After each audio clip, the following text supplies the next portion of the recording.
Get ready for an unfiltered dose of reality straight from the streets. Introducing the Ask a Cop podcast on YouTube. Join Daryl Triplett, a seasoned 30-year vet, as he dives deep into law enforcement. He's here to break down barriers and answer your burning questions. Curious? Visit askacop.live. Ask a Cop every Thursday at 8 p.m. Subscribe now at askacop.live.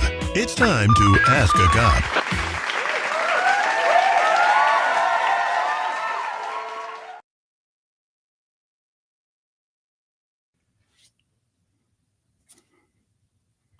And hello, ladies and gentlemen. Once again, we are here on the Ask a Cop show, where it gives you a chance to log in with me, your boy Daryl Triplett, and to ask a cop anything that you want. This show is so important, especially in today's climate, where we have all these active shooters, we have all of these unknowns about the police and misconduct and things like that that's going on. We wanted to put together a show that bridges the gap between the cops in the community. So again, every Thursday at 8 o'clock, we go live and we filter those questions out for you. We have a very special guest with us today, and he's been a very dear friend of mine for a long time. He comes from a diverse background as far as in the entertainment world, but one of the best and most resourceful entertainers and entertainers sort of put together deals and stuff like that person's out there. He's a very special person to me, very special person to the show. And he's going to be joining us here momentarily. But before that, we'd like to thank our sponsors, Tallman Pools, of course, and we'd like to thank our network, VH2 Networks, who brings us these shows, who simulcast them throughout their platforms, and to make sure that things are going well and all that other good stuff. So we really want to thank them for that. We really want to make sure that we thank our sponsors, because without our sponsors, there would be no us. All right, let's just keep it 100, and it is what it is. So without further ado, what I would like to do is bring on our guest to the show tonight. Very special guy to me. His name is David Simon. Welcome, Dave Simon, to the show, people. How are you doing, Dale? How are you doing? Dave, how are you? Thank you. Not too bad. Thank you so much for having me on tonight. Oh, well, thank you. I was just telling everybody that you come with a wealth of knowledge, specifically from the entertainment side. But entertainment and policing is sort of related together, because you have a lot of entertainers that get in trouble with police. You have a lot of entertainers that get arrested and all that other good stuff. And so it's good to have you on with us. I'm glad that you took time out your day, and maybe we can have you on a little bit more often. I would love to do that. Sure, I would love it. Yeah, well, the whole auspice of the show is to bridge the gap between the cops and the community. And there was no better way that I could think of doing that than the Ask a Cop show, where people can call right up and get real life answers to their questions, no matter what it is. We shoot them straight on this show. Right. Yeah. Well, if you think about it, and I don't mean to cut your train of thought, but if you think about it, entertainment is a part of the total media and communication empire, which, if used correctly, can help to bridge a gap between just about any two mediums, whether it be law enforcement, whether it be society in general, whether it be the rest of the world. The media plays a very important role. It's very important in bridging that gap. Yeah, very important in it. And that's why I say I think it's so important to have people like you on, who has a wealth of knowledge and experience in the media. And I know that a lot of times when we're dealing with, and I'm sure you've dealt with clients before in the past, to where it's like, come on, act right, you know, and you won't have to worry about the police pulling you over on the way to the concert. You won't have to worry about this. You won't have to worry about that. So a lot of times we got to get some act right too, you know, and in some of the things that we're discuss today that I'm going to try to pull up. This sort of a new thing that we're doing on the back end, which you folks don't see. We're going to try to do some screen sharing today, particularly with two things. And particularly, I'd like to get your intake on two things, like I said, Dave. Number one, the horrific terrorist attack that we just had in New Orleans, right? That's and number two, about the correctional officers in New York who beat this guy to death. And I think that we have to continuously talk about these things and to be able to come to one accord on it, because if not, then it just goes unanswered. And then the public some type of way, then the police feel some type of way. And before you know it, here we are not talking once again, and we're not covering any bases whatsoever. Well, you think, when you think about it, if we go back, centuries, especially when this country was first founded, there were natives here before Columbus and whoever else came. And then as the society evolved, there were tensions between two factions, two communities. If you look at some of the Westerns, it's the settlers versus the Native Americans. And everybody had their ideas or their determined faux pas as to what should be done and how it should be handled. Nobody really came together. And then as the society evolved, you saw that the settlers started having parleys with the Indian chiefs. And as they did that, and as they understood each other's plight in society, they began to coexist. Now, there were still tensions, but those things are not worked out overnight, because that comes from centuries of certain treatment, certain ideology, certain things. So I think it's the same thing that we're facing in today's society, where if each faction, if each group seem to have their own preconceived notions as to what has to happen, and it's written in stone in each faction, then nobody comes together. But nothing is written in stone, because no society evolves if everything is hardlined. So I think, yes, bridging the gap. What I've always said, is that, and I joke about this sometime in my comedy, if I usually say, if white people stay on one side and then black people stay on the other side, we'll never get a chance to know each other.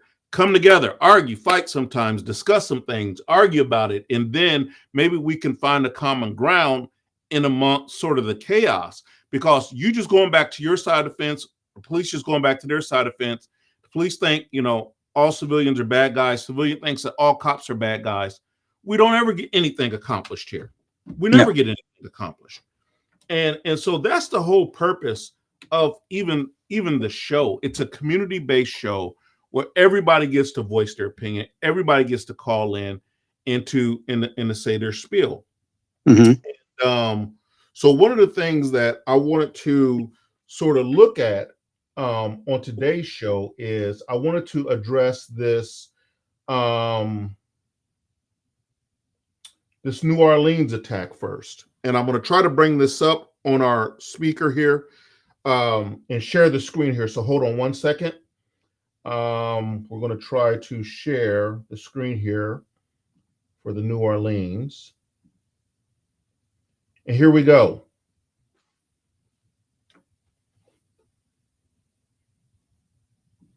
Caroline Collins, we're continuing to cover the awful massacre that happened in New Orleans. 10 people killed, multiple others injured in the early morning hours of New Year's Day. And now we have learned that the suspect has ties to Houston. We've in fact learned that he is a U.S.-born citizen and he has a residency here in Houston. Now, he drove his truck into a crowd in New Orleans on Bourbon Street, and that's where we find Donnelly Keith here in Houston, as there is FBI activity in a neighborhood with ties to this suspect who drove his truck into the crowd in New Orleans. Donnelly, what can you tell us at this hour?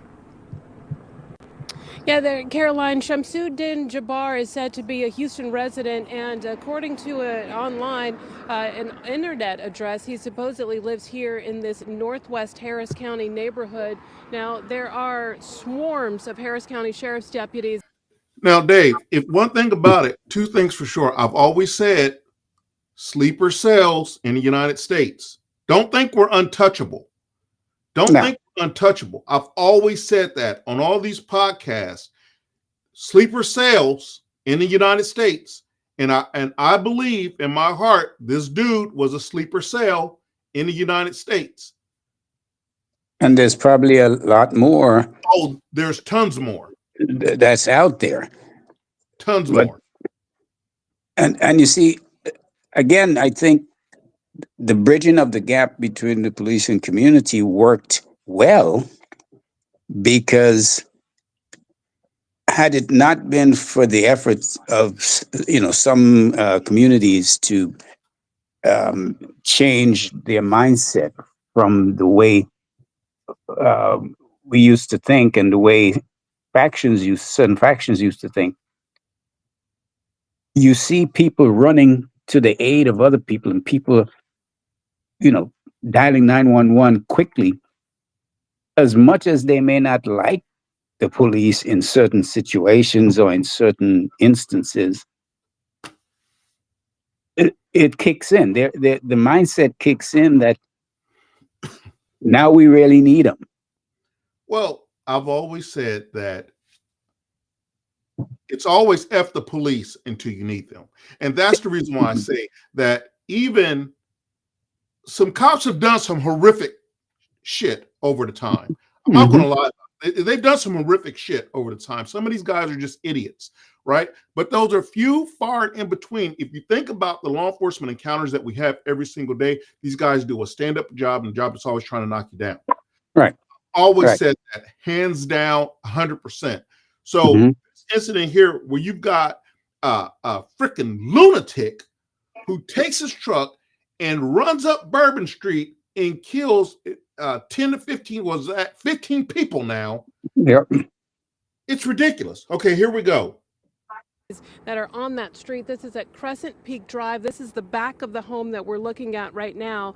And Harris County Sheriff's deputies, they have the road blocked off at Hugh Road, and that's leading to Crescent Peak Drive, where the home is, which is listed as the address for the suspect who killed all of those people there in New Orleans. The FBI has released a statement saying that FBI Houston and the Harris County Sheriff's Office are currently conducting law enforcement activity here in this area and at this home. And the FBI confirms that they have secured a perimeter in this area, and they're asking people to avoid that area. Now, we were over there near that home trying to talk with neighbors, but the sheriff's deputies came in and told all of the media to move away from the home. I asked a few of those sheriff's deputies if a raid was planned and if they are planning to go into that house, and he said probably.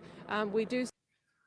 Oh, so you could take all the probably work out of that. They gonna raid the house. Oh, yeah.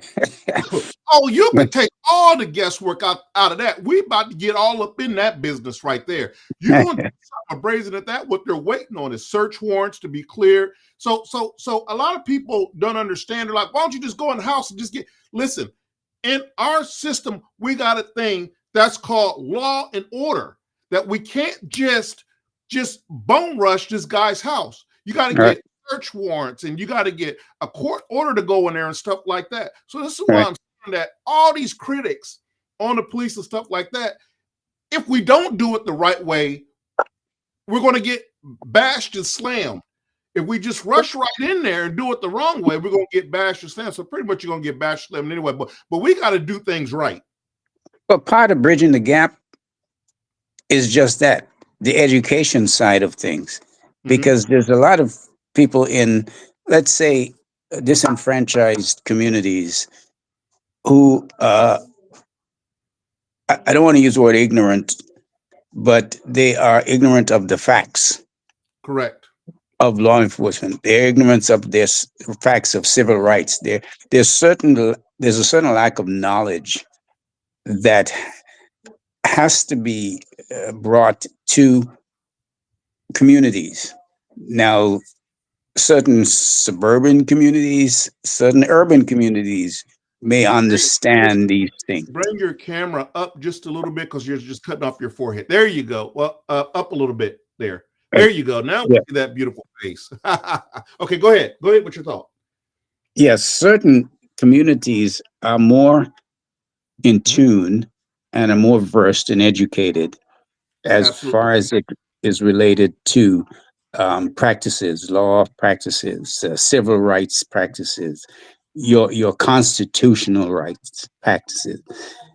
Mhm. But those aren't the communities that Bridging the Gap needs to reach. Either that or you do it on certain levels. There are certain communities that need more education than others Right. in that. And that's where I think we're falling short, because then most of the activities and the everyday crime and where the statistics go up come from certain disenfranchised communities. Mhm. This guy who committed the crime in New Orleans, and the one in Vegas, and the other one, those um, folks in New York, they they're one-offs, Mhm. you know. And so the statistics is the same with the bad cop. Those are one-offs. But they affect the general population, just as this one guy affected the whole slew of law enforcement. Now everybody now is, checking everybody else. Everybody now is, trying to see what everybody else is doing, Mhm. simply because of one act. But Right. statistically, when we're trying to bridge a gap and lower crime, lower certain ailments and faults in society, we have to reach the masses who don't understand, who are undereducated as to, you know, why is it that this happens? Why is it that you get stopped when you leave a bar Mhm. because you forgot to put on your signal? Well, you just left a bar. They got to Right. make sure that you didn't just swing around that corner. You didn't just forget the signal, or are you drunk? So they're Right. going to stop you. You're going to get stopped. But And speaking of drunk, I want to have a toast to all those good men and women out there in uniform doing a good job, all the civilians that rush to help, all the civilians who are now coming up to make America great again, all that other good stuff. So here's to you. yep. So good points, Dave. Let me let's get back. Let's see here. Let's see what else they have to say here.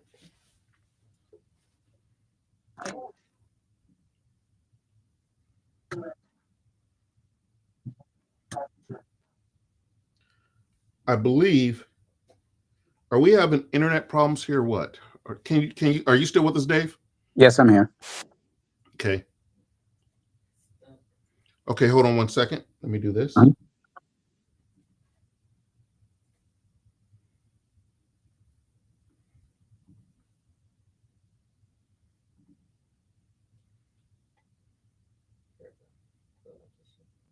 Yeah, it's sorry, we're having just a little bit of delay in internet here, but I just lost over here. So they just knocked me out all the way, and I'm sorry, guys. No problem. Let's see here. Yeah, it just knocked me out all the way here. Look like it may be coming back. Um, so while she's fixing on that there, um, okay, here we go. Let's see if we got it now and again here. Let's see here. Well, we still have Dave. So, Dave, you still with us? Yes, I am. Yeah, so now we should be good. Let me see here what we got. Oh, here we go. Let's see.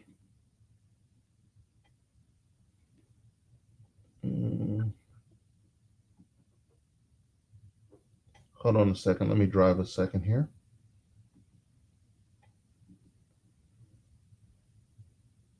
See a lot of sheriff's deputies. I would say probably dozens of sheriff's Okay, I deputies just in this area, looking as though they're preparing to do something. They are gathering.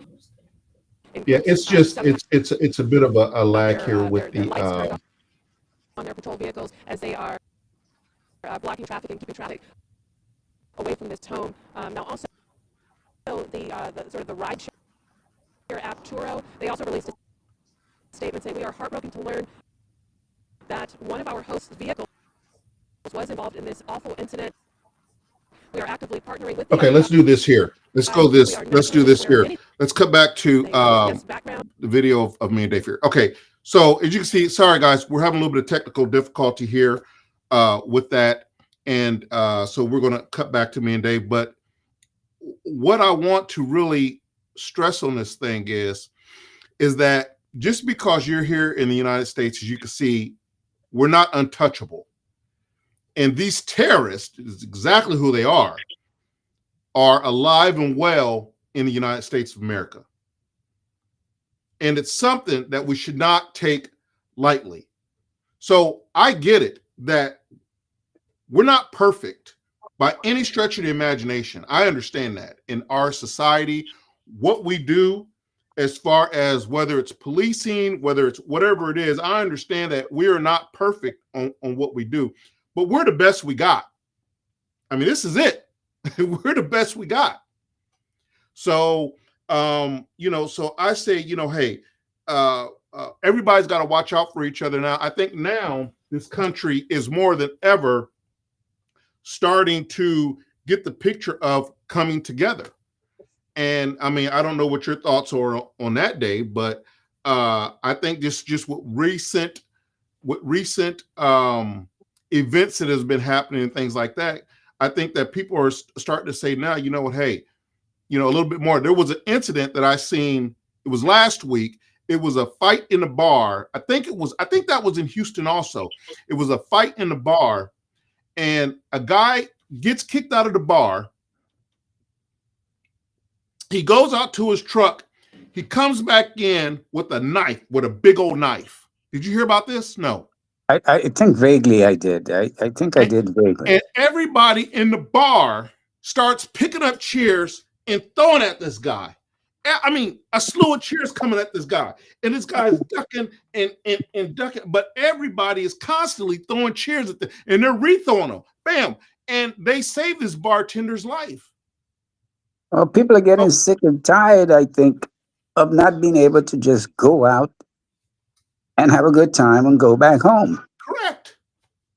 And this is what we're seeing. So the citizens, I think, are beginning to realize that, policing is just not for the police. Oh, no. Policing is just not for the police. Policing involves the rest of society. Absolutely. Absolutely. And you know what's crazy, because for so long you've seen the Black community, and I've got to be honest, the Black community is mostly affected by needing the police. Yes. Well, listen, up north, the Johns Creek areas and stuff like that, they can afford security. Okay? It's the inner cities where you can't go get gas and get knocked over the head. And that's because of some economic issues, but also I think the understanding, because I remember back in the day, when the poorest person in our village or the poorest person in our community was probably the nicest person, or probably the person that would give you the shirt off their back. and would be the one who would stop a fight, or call the police, or run to the person and say, you better not do that, or you better put that gun down or that knife down. And so what has happened is, I think, a lot, and the media, that's why I say the media too has a part to play in this, and a big part to play in it, because the media has perpetuated this almost selfish type, Yes. way of thinking, by by putting on a pedestal some of the people who, the have and have nots, and making the haves look so glamorous, and they're untouchable, they're like gods. So everybody now wants to be like Mike. Everybody wants to be like that.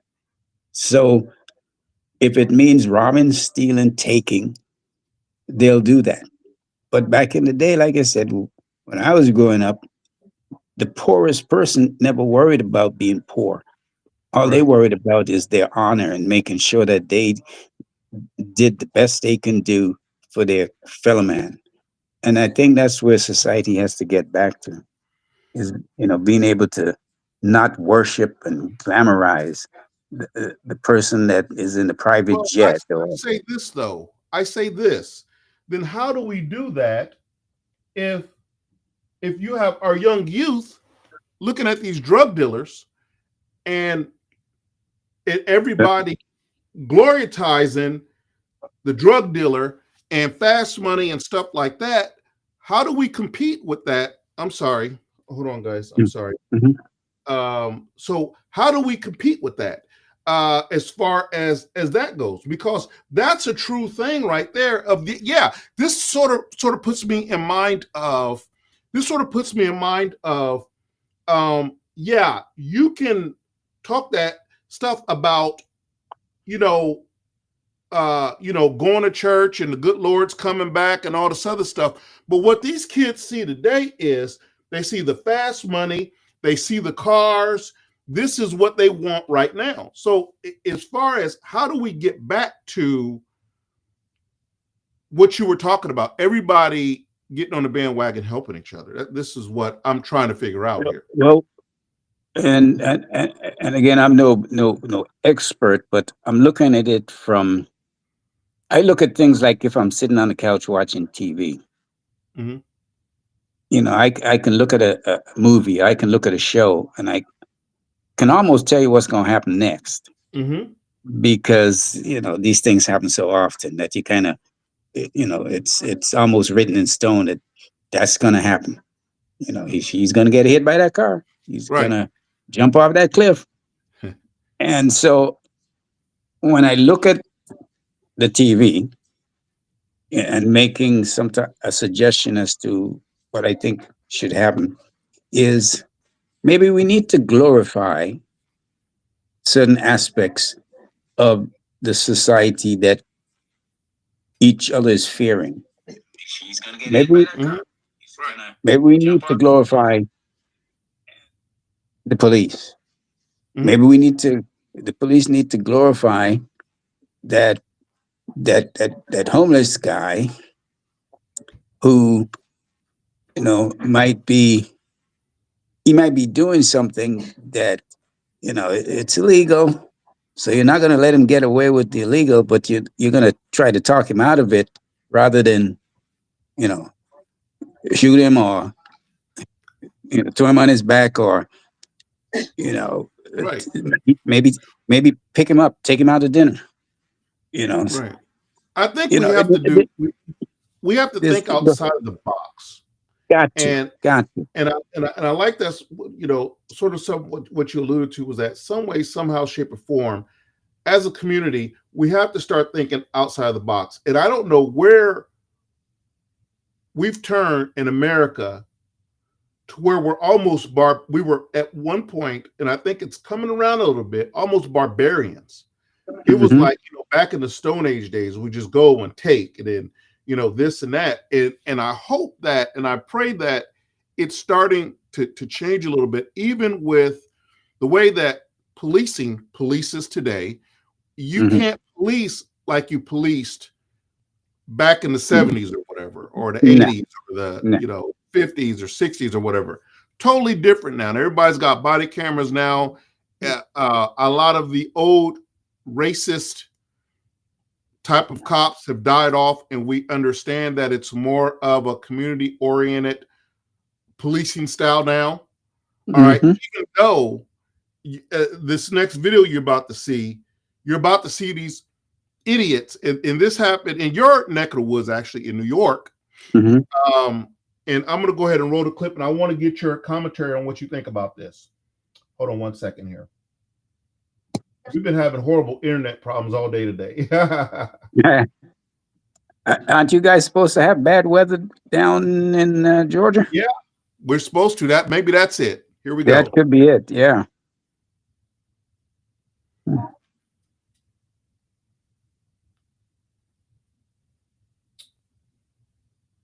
Okay. All right, here we go.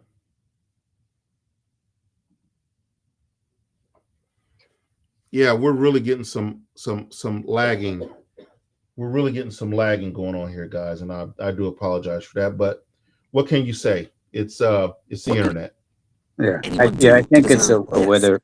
Okay, here we go. These videos are shocking and disturbing. An inmate in an upstate New York prison punched, kicked, choked a group of correctional officers caught on body camera taking turns. He was handcuffed with his hands behind his back. He died the next day. The Attorney General, FBI, and police are now on the case, and we now know that some of these officers involved have been accused before of assaulting inmates in the past. I'm Justin Carter.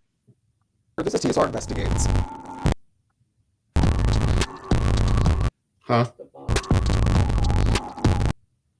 43-year-old Robert Brooks had been serving a 12-year prison sentence for Is it lagging on your first-degree end today? assault. When on Yeah, it December is. 9, 2024, was transferred All right, to the Marcy Correctional Facility let's go ahead and right near Utica, New York. The whole let's go ahead and ordeal just was bring caught on that body bring cam, but the it for a second here. problem is And many of that body camera footage does I'll take it off. not have audio because the correctional Because, officers that were wearing them, they did not have yeah, we need to them just. fully activated. They were I don't know only in what's going on with our internet here, guys, and standby I do mode. truly Audio or apologize not, though, this for this. video is very, very damning. So T-Mobile. Oh, no, well, don't worry about it. Don't worry about it because we could discuss it without it. So we know the basic principle of the point here. So basically, this happened up in your neck of the woods here, and Yes, yeah. apparently some correctional officers got ticked off with this guy, this inmate who was handcuffed, and this guy had to go to the emergency room, infirmary, or wherever that was where this happened at, and they beat the cowboy shit out of this guy, unnecessarily handcuffed, with their body cameras on.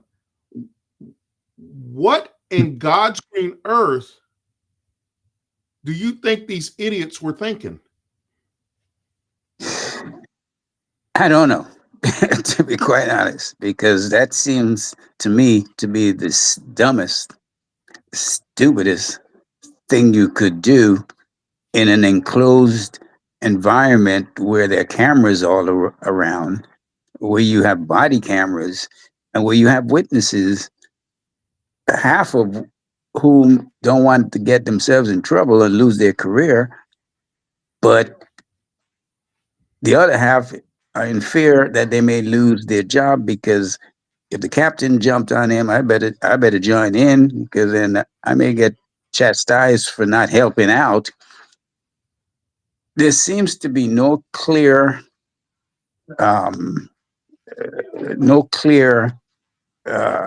stipulations as to what can and what cannot be done in certain environments. And I think that sometimes power goes to some people's heads, and once you start, the adrenaline catches on. Once that adrenaline catches, and you have the power, you'll commit an act so fast that you better see it through before you Right. better see it through, or else you're gonna look like a punk. So a lot of these guys, I think they just do things just to be on the right side of their peers. Well, I'm going to tell More. you this here, what I truly believe. We've talked about this before on the Ask a Cop show, and one of the things that we are charged with, I'm charged with, is keeping it real with you 100%. Mm. And what I see is some angry correctional officers who got caught up in the moment and they killed this man. Hmm. And I do not know in today's society where you see numerous of times that we are not playing this shit anymore. We are not playing the violin with this shit anymore. Officers abusing people like this. This dude is handcuffed. He has no way of defending himself. He is not resisting. And you're just going to beat and kill this man like that? All of you deserve to go to prison. No ifs, no ands, no Yeah. buts about it. Yep. I don't care if it was the police. I don't care if it's corrections. I don't care who it is. Hmm. If they were civilians and tied this guy's hands behind his back and beat him like that, there wouldn't even be a question of whether they should go to jail or not. Right. Listen, this guy, I don't care what this guy did before. I don't care what this guy did before he was handcuffed. At that point in time, you see this guy handcuffed and they're welling on this guy. But they looked at him as inmate number 35479, And that's where they're about to be. instead of a human being. And that's where their ass is about to be. Yeah. Rightfully so. Yep. Yep. Because that type of behavior is inexcusable. Listen, no one could tell me anything about being upset as an officer. I've been there. Mm-hmm. I've been spat on. I've been kicked. I've been hit. I've been shot at. The whole gamut. Mm-hmm. It's been done to me. And at no time, while the suspect was handcuffed, did I abuse anybody like that. Now I will tell you this here. It's all fair in love and war before the handcuffs go on. So you hit an officer in the mouth, you're going to probably get your ass whooped up to the time your ass go in cuffs. So my suggestion to you is don't do it, right? But what we see here in this video is this guy is clearly handcuffed with his hands behind his back and they're beating on this guy. Totally inexcusable. Totally inexcusable. Totally inexcusable. And I don't know. I would love to hear another person try to justify that because there is no justification with it. I don't see it. Like I said, when the adrenaline jumps in, and you see, I can see it from both sides, but it doesn't justify the action. Mm-hmm. There's a lot more education that has to go into both sides. Mm-hmm. Yeah, there's a lot more education that has to go into both sides, and so I think that just like the education that has to go into the bridging the gap with the community, mm-hmm. there has to be, and I think some of these guys need to be part of that educational process. Some maybe in pulling together a program for the bridging the gap platform Mm-hmm. is a set of different guys from different precincts and different law enforcement backgrounds participating week after week, as often as there is a program going on in whatever community. Mhm. You don't just part of your employment curriculum to work at this sheriff's office or police precinct or jail or courthouse or whatever. Mhm. Part of your employment means that you have to dedicate 10 hours a week or 10 hours a month to participating in this Bridging the Gap program as part of your criteria for employment. And you know what's crazy is we have a little something like that where we have to do like de-escalation techniques and stuff like that. And I know our time is wrapping up here, but we have some de-escalation techniques. And when I'm looking at things like this here that I've seen in New York, where's your de-escalation techniques? Yeah. Where is your communication thing? You're just beating this guy's ass. But Things is your like- sorry, go ahead. Go ahead. No, go ahead. Is the de-escalation techniques being practiced with other officers, or is it being practiced with a real life situation? Well, in the training scenario that we have to go through, the only way that you could practice and train for that is in the classroom, de-escalation techniques. Now, you're supposed to carry that onto the streets, what you've learned in the classroom also. Clearly, that did not happen here. Clearly. Right. Absolutely did not happen here. So that's why I'm saying that at some point in time, that training has to go to practicality also. These officers did not use that. And these officers are going to get exactly what they deserve. And But let me ask you a question. Mhm. In your experience, does it ever go outside of the classroom or the internal recurrent training scenarios? Does the de-escalation technique, does it include, let's put on our plain clothes and have a community cleanup program in Techwood Homes right. or west side of Chicago or whatever. Mhm. And you go there on a Saturday or Sunday or whatever the curriculum calls for, and you see a situation and you say, come on, buddy, let's not do that, blah, blah, blah, blah. Now you're not in uniform, so that subject is halfway not going to be as riled up as if you were in uniform. Mhm. Better yet, when they find out that the person is actually a cop and helped to defuse a situation, even though they could have did it the other way by saying, "Yep, you're under arrest. Get on your knees," blah blah blah, because you still have the power, even though you might be off duty. Right. Absolutely.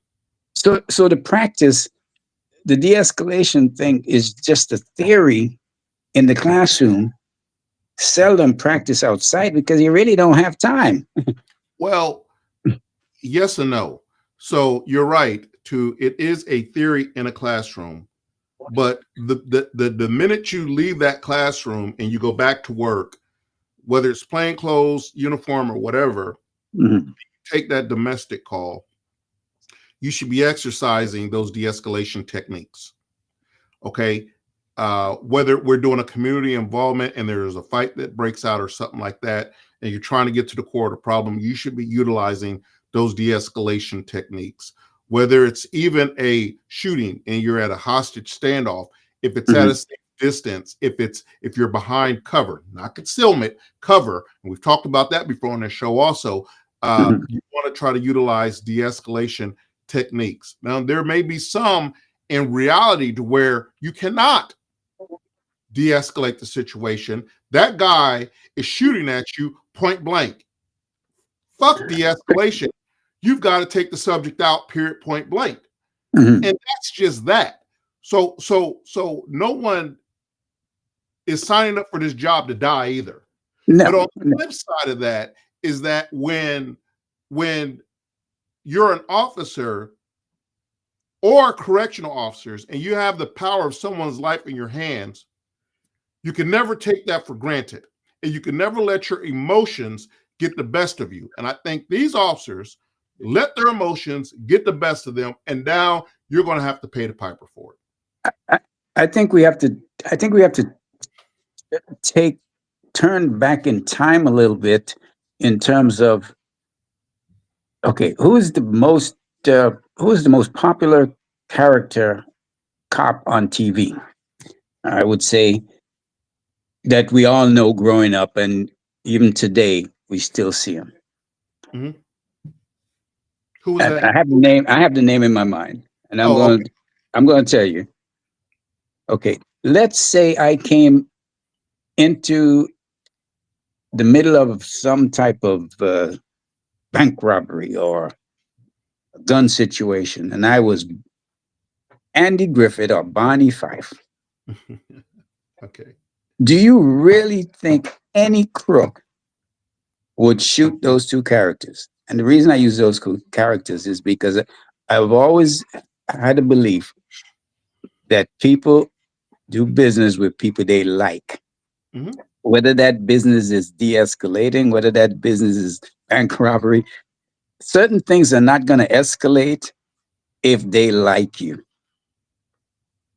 So now what has to happen is the police have to be liked. Mm-hmm.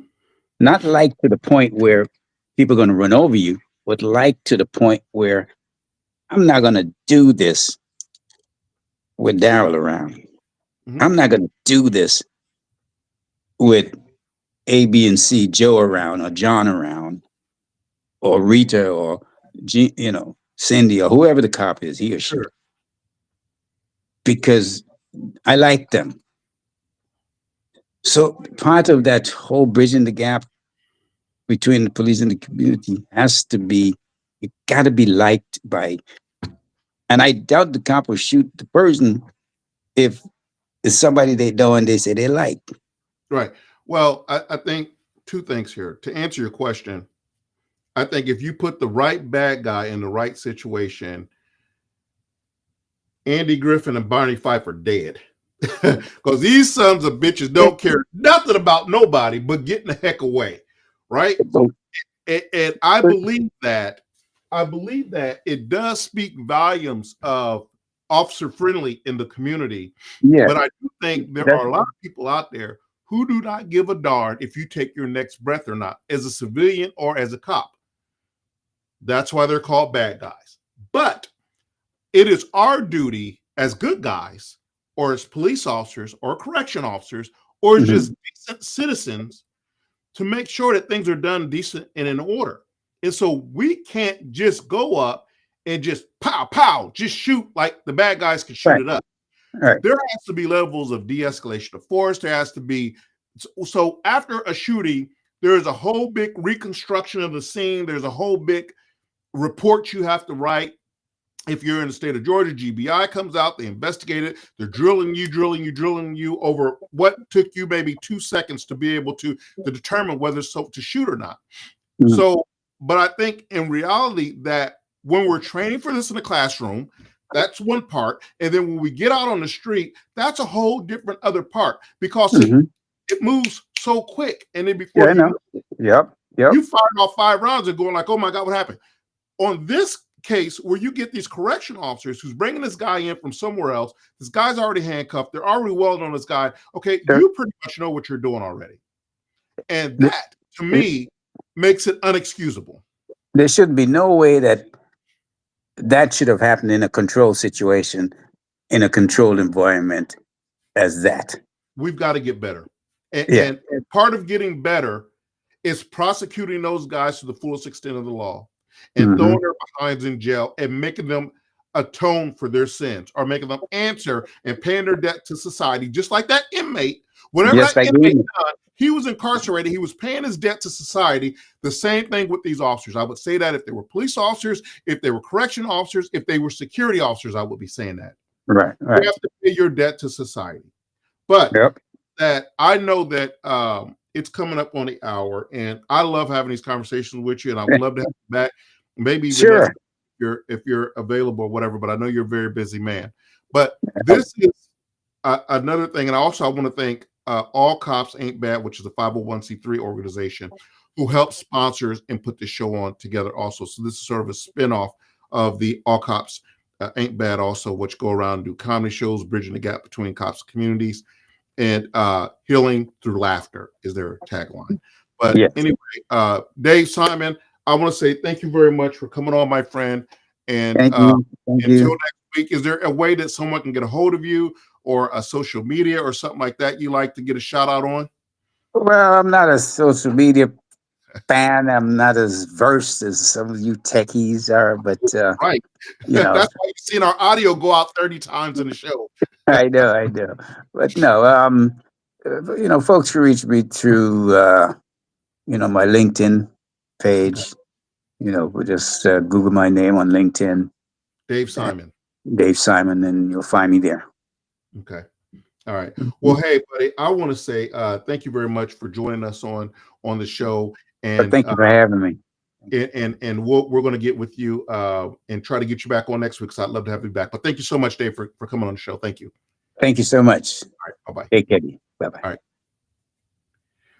All right, people. Well, hey, here we go again, folks. I cannot express to you how much I love doing this show. I cannot express to you the joy that I get from actually doing the show here, because I love to come to an understanding. And sometimes it's not always as easy as what people may think. Sometimes it's not as easy as just 1, 2, 3. Sometimes you got to jump through some loops to get to where we need to go also. And oh boy, hold on, we're having some more difficulties here. Oh boy, here we go again. And here we go. And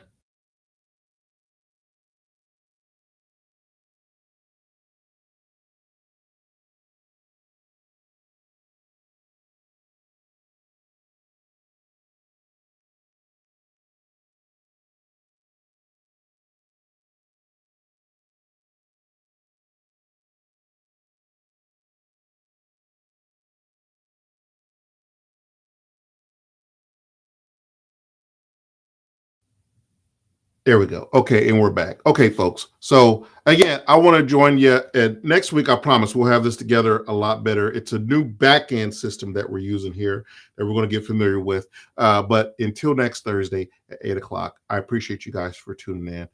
I'm your boy, Daryl Triplett, with the Ask a Cop Show. You could reach me, of course, at info@askacop.live.